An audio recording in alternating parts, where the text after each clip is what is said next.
Nós estamos vendo aí o bolsonarismo em apuros. Bolsonaro está inelegível e provavelmente vai ser preso. A gente precisa eleger, tanto no Lula quanto aqui, uma bancada também de parlamentares, Senado e Câmara, que não nos coloque tão dependentes do Centrão como hoje. E daí a gritaria dos muito ricos no Brasil, que não querem dividir renda. Mas a renúncia fiscal que algumas empresas têm de bilhões, eles não podem abrir mão um pouquinho dessa renúncia fiscal. Isso não é justo com o país, não é justo com as pessoas. É isso que o presidente Lula colocou. O bolsonarismo deixou tudo realmente estragado. Os principais nomes do cenário político passam por aqui. Café com Política. E o Café com Política de hoje recebe o deputado federal pelo PT, o Partido dos Trabalhadores, Rogério Correia. Deputado, seja muito bem-vindo, prazer recebê-lo aqui mais uma vez. Bom dia, tudo bem? Bom dia, Flávio, bom dia, Thalita. É um prazer, viu, estar com vocês aqui no Tempo mais uma vez. A gente começa aí o último mês do ano, né, deputado? O ano de 2024. O senhor já me deu ali um spoiler de que, infelizmente, da vida pessoal, esse ano de 2024 foi muito duro. O senhor perdeu recentemente a sua ex-mulher, mas perdeu também neste ano de 2024 o seu pai e a sua mãe. A gente deseja que força para continuar. Mas do ponto de vista profissional, que balanço que a gente pode fazer do 2024 de Rogério Correia? Obrigado, Thalita. Eu faço um balanço positivo do ponto de vista político, embora, é claro, a questão pessoal é muito dolorida, né? O pai, a mãe, uma ex-esposa que é mãe, inclusive, de duas enteadas, minha e um filho. Mas é vida que segue, né? Vamos para frente. Mas do ponto de vista político, acho que foi um ano bom. Eu fui candidato pelo PT a prefeito de Belo Horizonte, para mim uma honra, junto com a federação, também do PSOL e da Rede, então foram duas federações.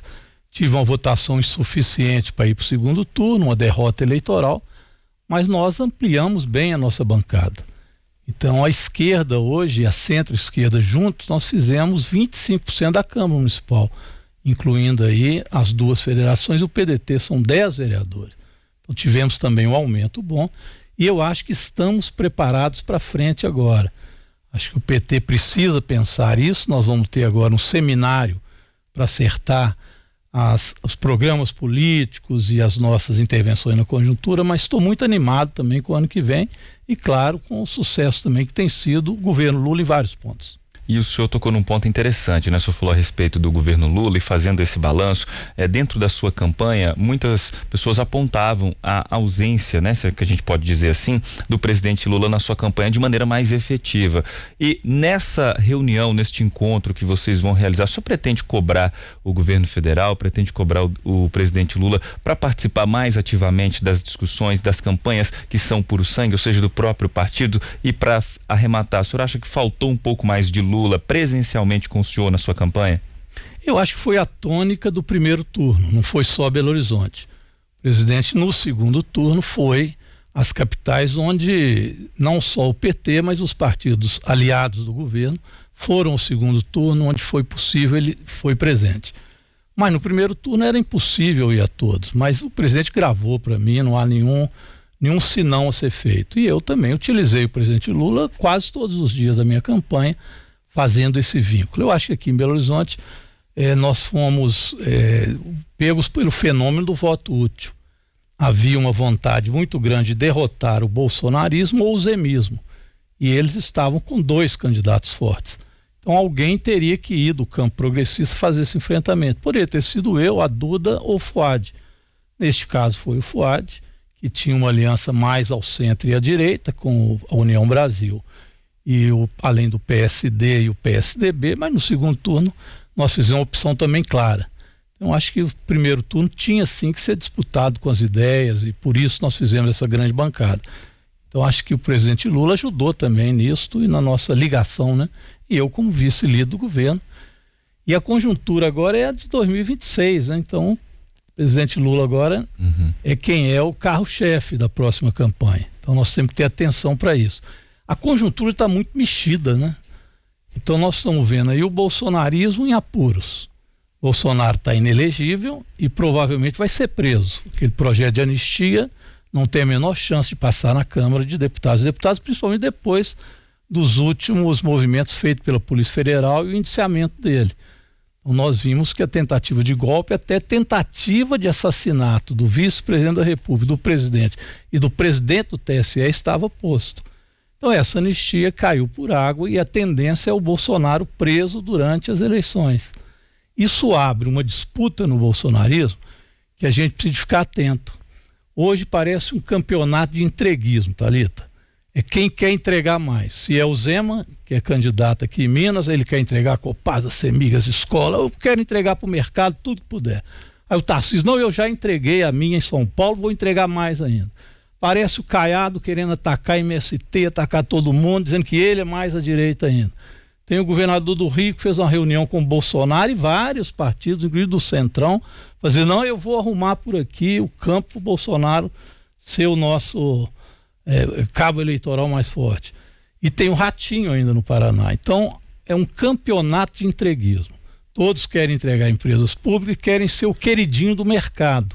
Esse é que é o movimento que eu acho que a direita faz hoje. Vamos ver como é que o PT reage, né? Essa que é a discussão que precisamos fazer dentro do partido. Ainda nessa questão de apoio que o Flávio citou com o senhor em relação ao apoio, né, ou a falta dele colocada pelos seus adversários do presidente Lula, o senhor tem uma matéria aqui da semana passada do nosso repórter Lucas Negrisoli, dizendo que Rogério Correia reclama de falta de apoio de petistas na eleição de Belo Horizonte.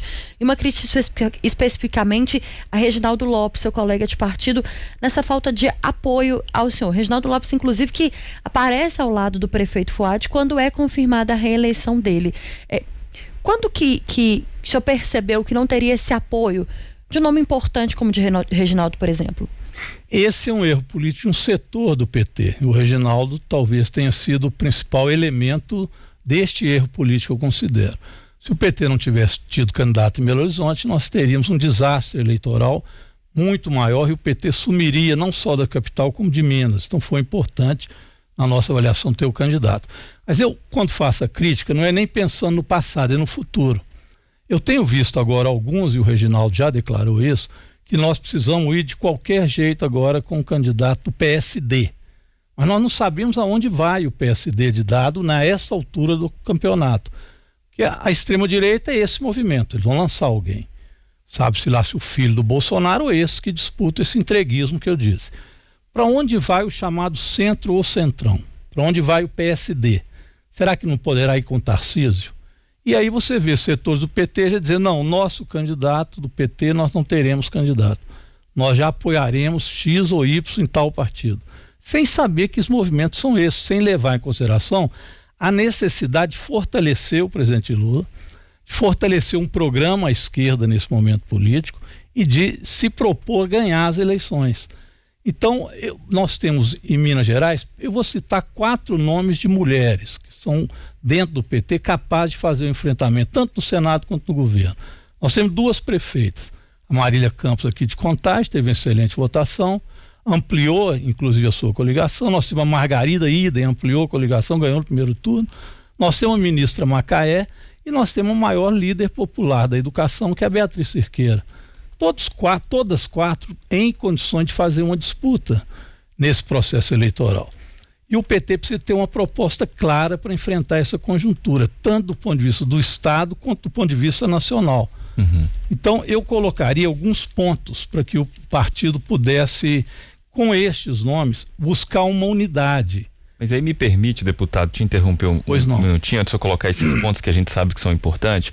O senhor está falando aqui que o partido precisa se fortalecer, resolver essa questão interna de que há essa divisão, mas o senhor não enxerga que seria um pouco temerário apostar todas as fichas no nome do presidente Lula, embora ele esteja hoje, né, o maior nome do partido, é o presidente da República, tem a sua história, tem o seu reconhecimento, mas não é um pouco precipitado contar apenas com o Lula em termos de governo federal, já que o senhor falou da conjuntura para 2026, sendo que a direita está lá se resolvendo, mas tem muitos nomes, tem muitos outros nomes, e há por parte do eleitorado sentimento que ainda a gente não sabe como é que vai acontecer. Temos corte de gastos aí que o governo precisa trabalhar para aprovar, não sabemos ainda como isso vai reverberar na população, se vai sair bem ou se vai sair mal, e como é que o governo vai chegar lá na frente, né, nesses últimos 2 anos. Não é precipitado? Não dá pra gente trabalhar também com a alternativa para além do presidente? Ô Flávio, você foi no ponto. Precisa do governo estar forte. O Lula vai ser eleito, nós esperamos que seja ele, mas o governo precisa estar bem. Nós temos bons índices, por exemplo, desemprego no Brasil caiu muito. Nós estamos com um nível de emprego que nunca tivemos no Brasil e o desemprego baixou para 6,2%. Hoje tivemos a notícia que o PIB também está a mais. Mas há, evidentemente, um boicote do mercado financeiro, que sabemos nós, não gosta do projeto da esquerda. Tem um outro tipo de projeto, que é a visão deles de mundo, né? A visão maior do lucro, etc. Então, o governo precisa estar bem e o PT precisa estar bem. É isso que nós temos que fazer neste ano, principalmente que vem agora. Por isso eu falo que precisa de uma plataforma que unifique a esquerda. Não pode ser uma plataforma que digam, o PT vai ao centro e isso fará com que o PT ganhe as eleições. Se o presidente Lula não estiver bem, eu concordo com você. Agora, que plataforma é essa? Primeiro, nós precisamos de colocar nas ruas a luta pela democracia. Então, é sem anistia. Não dá para o Bolsonaro ter um projeto de anistia e nós não enfrentarmos o processo democrático, inclusive chamar a direita à responsabilidade. Tem um pouco de resistência com esse discurso, anistia? O senhor não acha que há também um pouco de resistência desse discurso? Acha que as pessoas não querem ouvir um pouco mais de propostas práticas? Falei um ponto. O ponto da democracia, ele é essencial. Nós não podemos deixar Bolsonaro disputar as eleições e depois dar um golpe. Porque tá claro que se ele for eleito presidente da República, o que ele fará? Ele vai acabar com o Supremo Tribunal Federal, vai fazer impeachment do Supremo, vai fazer uma crise política no Brasil para que se governe autoritariamente. Então, eu acho que nesse sentido a direita precisa também se colocar em relação a estes problemas que aqui foram colocados. A outra questão, mais concreta, mais emprego, melhores empregos, com mais geração de renda e diminuição da jornada. Essa bandeira, por exemplo, de acabar com a 6x1, retomar o debate sobre a jornada de 36 ou 40 horas semanais. A isenção do imposto de renda que o presidente Lula mandou agora, até a faixa de R$5.000, taxando quem não paga, que é quem tem dividendo ou aqueles que ganham acima de 50 mil. Então, uma pauta que você divide renda. E manter investimentos sociais. Não dá para esse pacote ser aquele, ou as medidas serem aquelas que queriam o capital financeiro. Desvincular da Constituição as verbas de educação, saúde, não. Nós precisamos de mantê-la. Sabemos das dificuldades, mas manter o aumento do salário mínimo, se não como estava planejado, mas com aumento real, manter os investimentos em educação, saúde, segurança, é a pauta da esquerda. Por isso é que eu digo que o movimento não é ir ao centro ou ao centrão, como alguns estão propondo. Você precisa de ter, claro, a partir do fortalecimento da esquerda, um aceno para que a gente possa ampliar as alianças. Acho que essa que é a política correta. Deputado, o senhor já falou aqui da questão das federações partidárias, né? Inclusive citou aqui, o senhor disputou a Prefeitura de Belo Horizonte através da federação, PT, PCdoB e PV, que é a Federação Brasil da Esperança. Mas alguns líderes partidários já questionam a eficiência de fato dessas federações, porque os resultados em 2024 ficaram bem abaixo daquilo que alguns planejavam ou almejavam. O senhor concorda? Eu acho que para o PT nós tivemos um crescimento, mas foi o único, né, dos partidos. Então, eu acho que isso precisamos de fazer uma revisão. Embora o PT esteja aberto a acolher também os partidos nessa federação, mas com mais unidade política e ideológica, Thalita. A federação com o PCdoB nos deu muito pouco problema, porque existe uma afinidade maior. Já não foi assim com o PV, aqui mesmo em Belo Horizonte, precisa acompanhar isso, mas não foi apenas aqui, foi no Brasil como um todo. Agora, se nós queremos costurar uma aliança para frente, também em Minas, porque o que vale para o presidente Lula vale aqui. Nós precisamos ter bons nomes que disputem. E é esse o debate que eu quero fazer no interior do Partido dos Trabalhadores. Nós precisamos de colocar um programa para Minas Gerais, problema que é grave. Esse processo de privatização que Zema quer fazer, ele é, no nosso entendimento, muito ruim para o Estado. Perder Copasa, perder CEMIG, e se nós resistimos até agora, nós não sabemos no próximo governo. E a gente precisa eleger, tanto no Lula quanto aqui, uma bancada também de parlamentares, Senado e Câmara, que não nos coloque tão dependentes do centrão como hoje.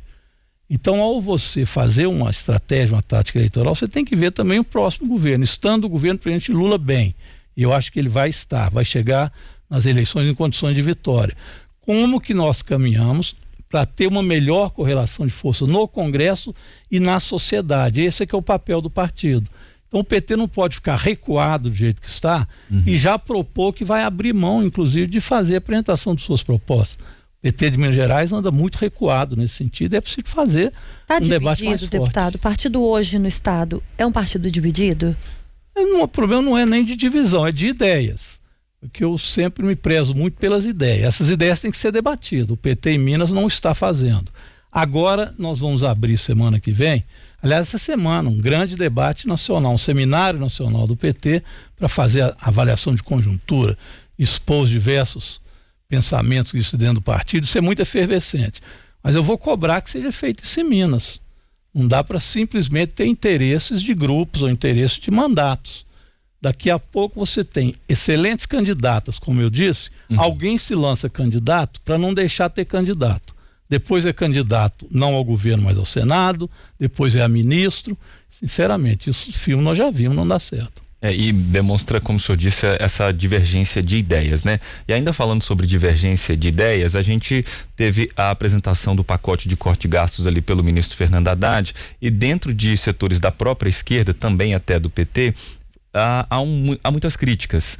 E aí o senhor falou aqui que o PT não pode ir tanto ao centro, mas me parece que quando há um corte de gastos, como foi lançado recentemente, divulgado, melhor dizendo, né? O PT acena muito, o ministro Fernando Haddad pelo menos, acena muito ao mercado.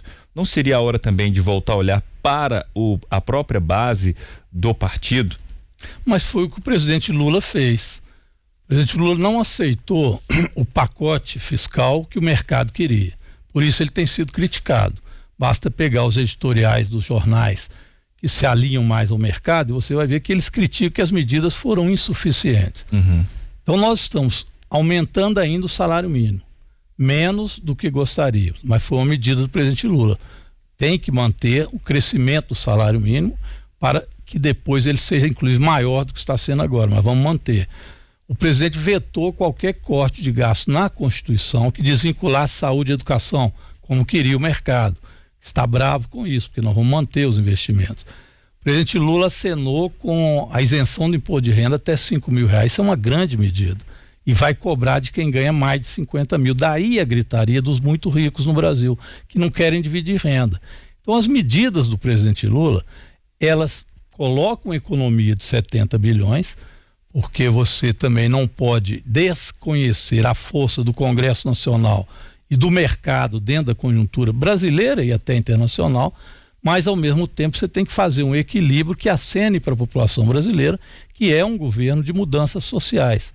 Esse equilíbrio que o presidente Lula está buscando e que nós vamos ter que no Congresso agora ampliar. Eu acho, por exemplo, que é possível discutir no Congresso, Flávio, a questão da isenção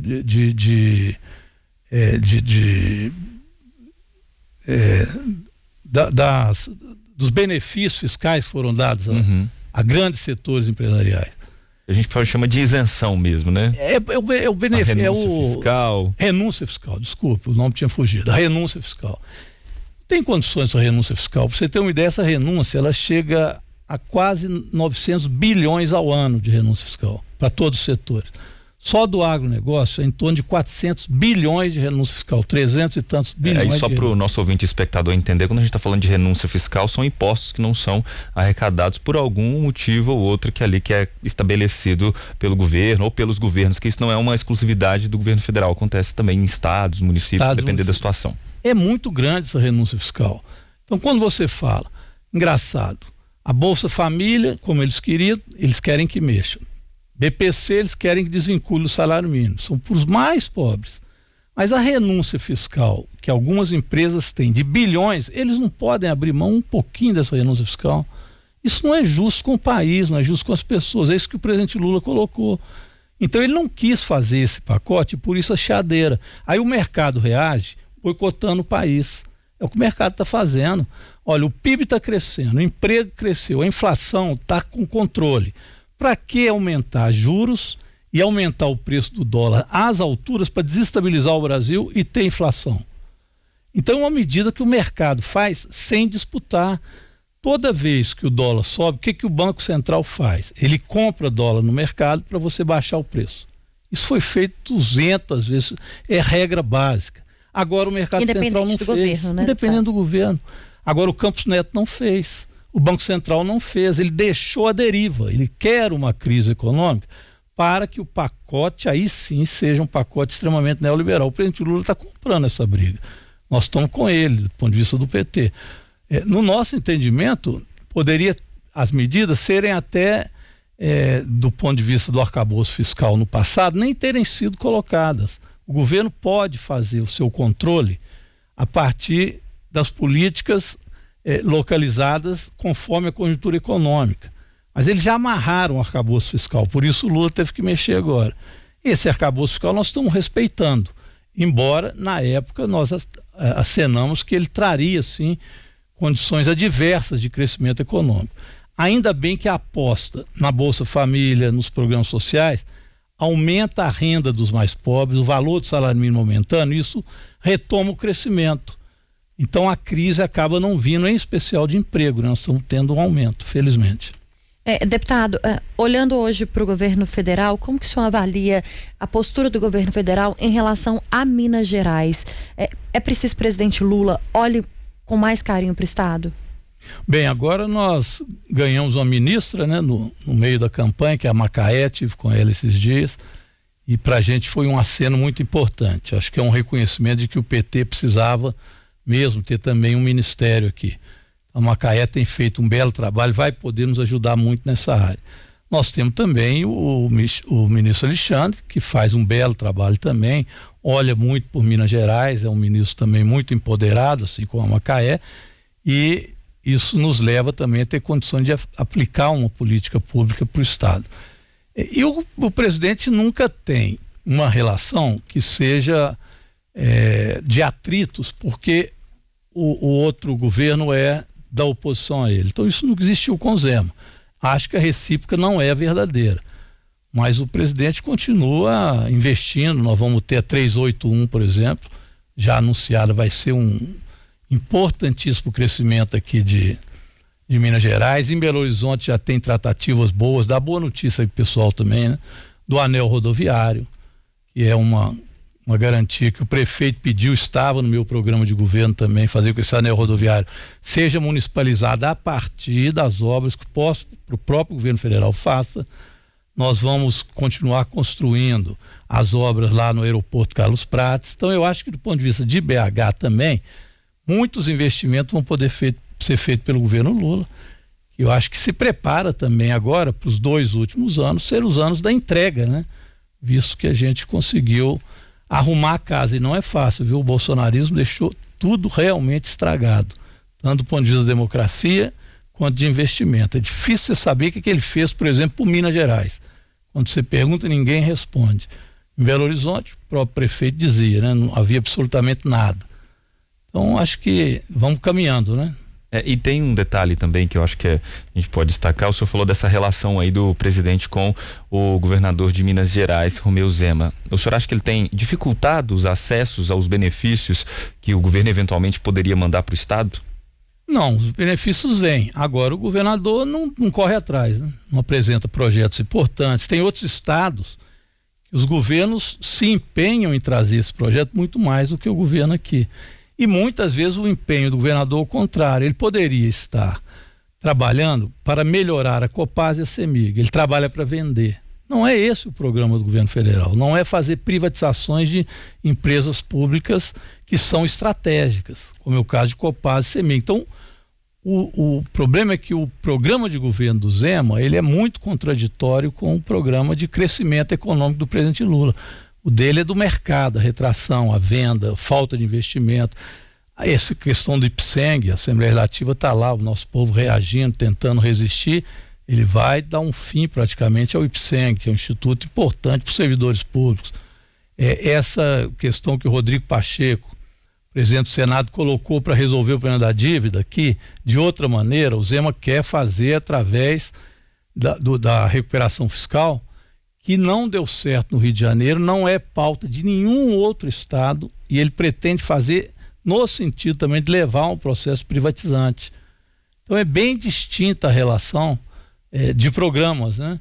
Isso é que talvez traga mais dificuldade para o estado de Minas Gerais. Isso vai estar no programa nosso de governo. Por isso acho que o PT tem que lançar uma candidata de preferência aqui, disputar Senado, disputar governo, claro, ampliar o centro, colocando para os partidos, né, que se dispõem uma conversa para ver os melhores nomes postos em Minas Gerais. Nós estamos conversando com o deputado federal Rogério Corrêa, do PT. No Café com Política, hora do bate-pronto. Agora, deputado, é aquele momento que a gente faz perguntas objetivas e o senhor responde também de forma objetiva. Pois não, Thalita. É um desejo ter Alexandre da Silveira concorrendo ao governo de Minas ou ao Senado em 2026? É uma composição que precisa ser feita. Então eu defendo uma composição com o Rodrigo, com Alexandre e também com o PT nas candidatas que eu aqui já enumerei. Desafios para 2026. Fortalecer o governo do presidente Lula com mais investimentos sociais, gerando emprego, gerando renda. O PT hoje mais unido ou menos unido? O PT precisa se unir, principalmente em Minas Gerais. E por fim, a sua autoavaliação para 2026. Ainda está cedo para 2026, mas a princípio eu mantenho a minha candidatura a deputado federal, mas a serviço do partido, que o partido achar que eu posso contribuir, estou aí para que isso aconteça, é o principal. Nós conversamos com o deputado federal Rogério Corrêa, do PT, no Café com Política desta segunda-feira. Deputado, volte sempre, tá? Prazer estar aqui. Obrigado, Thalita, Flávio. Espero ter contribuído aí com um pouco do pensamento, dos debates que estamos tendo nessa conjuntura, como eu disse, tão mexida no Brasil, né?